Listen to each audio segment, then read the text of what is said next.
Ecoleyes, Derechos y Obligaciones Ambientales, con Juan Ignacio Moreno.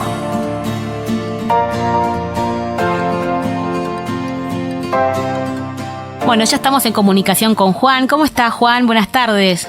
Buenas tardes, María Marta. ¿Todo bien por acá? ¿Vos cómo estás? Muy bien. Bueno, nos metemos en este tema que tiene que ver con la vinculación del ambiente, los territorios y los saberes ancestrales, ¿no? Exactamente, sí. Y es una temática que llegué como para contarle un poco a los oyentes a veces cómo uno llega a esos temas, mirando una entrevista que le habían hecho en su momento a Álvaro García Linera, que había sido vicepresidente del Estado Plurinacional de Bolivia, y donde él comentaba un poco su historia y justamente cómo él llegó a la cuestión de los movimientos indígenas. Y hacía una explicación respecto a que en la década de los 70 había muchos enfrentamientos, muchas luchas y reclamos de este colectivo, y que se volvió luego, más cerca de los 80, en un movimiento indígena campesino. Bueno, justamente ahí me parecía interesante poder abordar qué percepción tienen estos movimientos sociales que tienen un derecho ancestral sobre la tierra y su vinculación justamente entre territorio y cultura. Y también pensaba, bueno, me lo decías vos en realidad, de las constituciones, ¿no? Que en Latinoamérica están más cercanas a estos tipos de movimientos.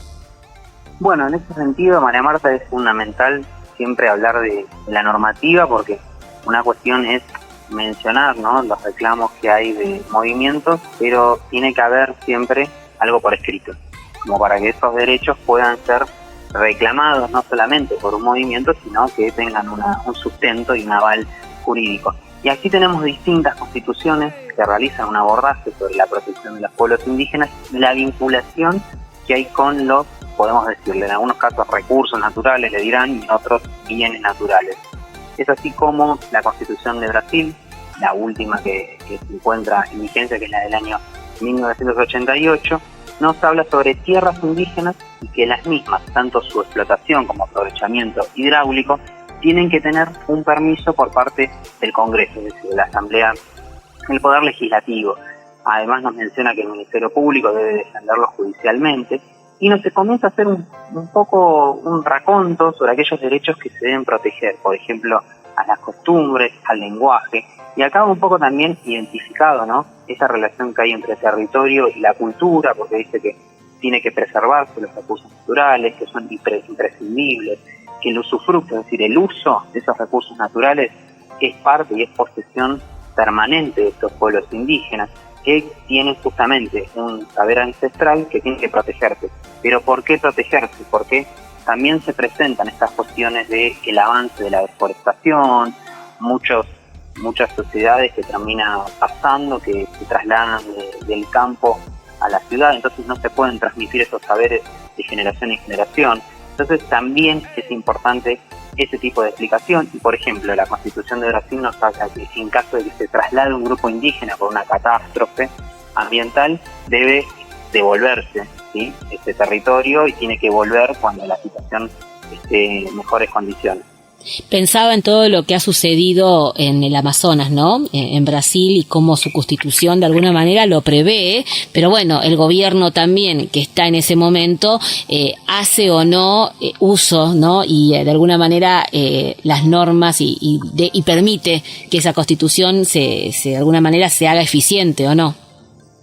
Claro, y también pongámonos a pensar en el caso de Brasil, la diversidad cultural que hay, porque estamos hablando de movimientos indígenas, pero también siempre pongámonos a pensar que en los momentos de la colonia había esclavitud, es decir, había mucha esclavitud que provenía de África, y han quedado también muchas comunidades que reclaman sus derechos, no solo los movimientos indígenas por ser movimientos originarios, sino aquellos movimientos vinculados a que han sufrido la esclavitud. Y en ese caso sí hemos visto cómo, a pesar de haber una constitución, hubo un avance que justamente está dado por el agronegocio, por la forma de producir los alimentos de manera intensiva, masificarlo, no tener una planificación y un diseño también sobre la geografía y el impacto que tiene el mismo, y claramente. Cuando hay tintes más liberales terminan sucediendo estas cosas, como pasó en Brasil con el Amazonas. Y Bolivia, bueno, es otra de las constituciones, nombrabas vos, que están y están relacionadas y tiene la base, ¿no? de lo ancestral, de entender a los pueblos, de alguna manera de compartir con los pueblos indígenas, porque es la base de su sociedad. Pero bueno, es un pueblo también que tiene como una mirada, digamos, como dos mezclas de la sociedad, muy difícil de llegar a un punto de acuerdo. Claro, porque cuando miramos la Constitución de Bolivia, que la última es del año 2008, ya con el gobierno de Evo Morales, y como hemos abordado en otras columnas, el mensaje que tiene Evo sobre el buen vivir y esta noción de cuidar la tierra, esta cosmovisión y esta vinculación de solidaridad que hay en la comunidad, nos muestra otra perspectiva de la protección, y que es un sujeto que tiene, sí, por supuesto, está más arraigado, ocupa una posición política diferente a otros países y tiene una protección, por lo que podemos comparar con Brasil y Argentina, mayor, porque justamente lo que nos plantean ellos ya es un movimiento indígena, como te comentaba en el comienzo, María Marta, lo que decía el ex vicepresidente de Bolivia, un movimiento indígena campesino, es decir, ya es un movimiento que está reclamando no solamente su derecho originario, sino su derecho a la producción sobre las tierras que le pertenecen. Y siempre mirándolo de una colectividad, es decir, que tienen que compartir esa identidad cultural, que esos saberes y conocimientos tienen que transmitirse, que se tiene que pensar también en una consulta previa cuando se va a realizar algún tipo de modificación, un pacto sobre las tierras que les pertenecen, que hay una participación entre toda la comunidad sobre los beneficios en la utilización de los recursos naturales, y que estamos hablando de una propiedad comunitaria. La propiedad comunitaria justamente es una concepción mucho más amplia que la que tenemos de la propiedad privada, individual, en la mayor parte de las constituciones, que es como por ejemplo el caso argentino. Claro, y bueno, pensaba, ¿no?, cómo los pueblos originarios, como los pueblos indígenas tienen tan presente siempre la cuestión ambiental, porque forman parte de la cuestión ambiental, ¿no? Y cómo ellos de alguna manera, con la visibilidad que necesitan, pueden enseñarnos un montón de cuestiones y de saberes que los tienen presentes todo el tiempo. Sí, María Marta, coincido, y es muy interesante también recomendarle a la audiencia un libro que se llama Memoria Verde, de Brailovsky, donde él va haciendo un análisis de cómo se concebía al ambiente a través de la historia, y justamente habla de los pueblos indígenas, sobre cómo se protegía el mismo, esta noción de una producción escalonada, es decir, de aprovechar lo que se está generando de escalón a escalón en la producción, esos nutrientes que van cayendo en uno y otro, esta diversificación de la producción, esa rotación de cultivos. También tiene una vinculación muy espiritual, vinculado a estos días en los cuales tiene que hacerse la cosecha. Es muy interesante ese contacto y esa relación que tienen con la naturaleza.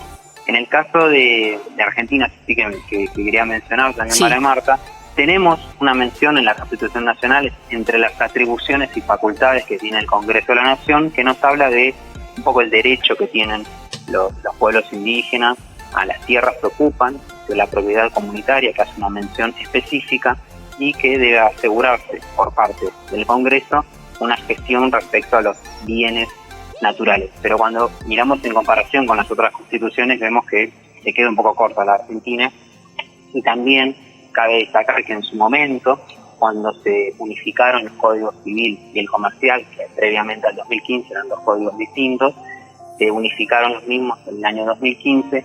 En el anteproyecto había una propuesta de la tierra, la propiedad comunitaria por parte de los pueblos indígenas o pueblos originarios, que eso finalmente se sacó en su momento del anteproyecto y no quedó en el Código Civil y Comercial, pero bueno, es algo que quedó pendiente, que hubiera sido fundamental para dar el reconocimiento a un derecho histórico. Tal cual.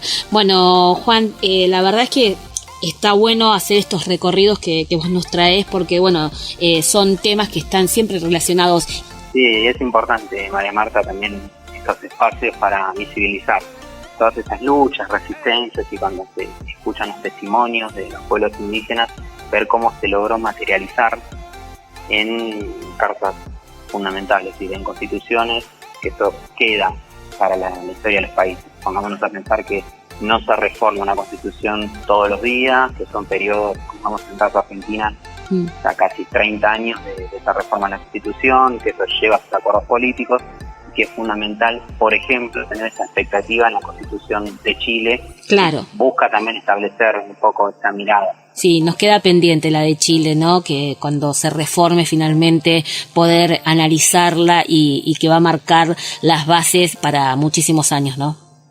Totalmente de acuerdo, María Marta. Ojalá que eso sea un gran paso para la región y que se comience a discutir en otros países donde quede pendiente dar esa protección a los pueblos indígenas. Gracias, Juan. Muchas gracias.